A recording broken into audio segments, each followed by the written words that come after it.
Welcome to the Banker Lamp. Please enjoy the video. You begin by getting the essentials ready. Connect to a reliable Wi-Fi. Backups can be large, so avoid mobile data unless you must. Sign into the exact Google or Apple ID you used previously. This is how contacts map back to your device. Once done, open Settings and confirm that device backup is enabled, and note the backup date and time. Make sure it predates the reset. Now you're set to start the actual restore process. Proceed to the account restore options. Now you perform the detailed restore.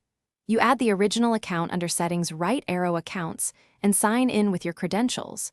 Two-factor prompts may appear, so have your phone or authenticator ready. Once added, tap the account and toggle Contacts Sync on, then use the Sync Now command to pull contacts immediately. If you're still in the initial device setup flow, choose the Restore from Backup option to bring back contacts and associated data together. Let the sync complete before moving on. Check progress indicators.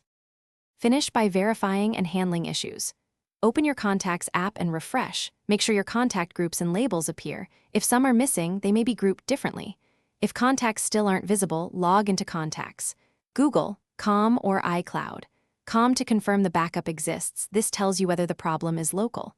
If needed, remove and re-add the account, clear the Contacts app cache, or restore a different backup version.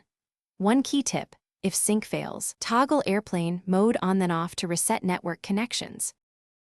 Thanks for watching. If this was helpful, leave a like and consider subscribing. See you next time.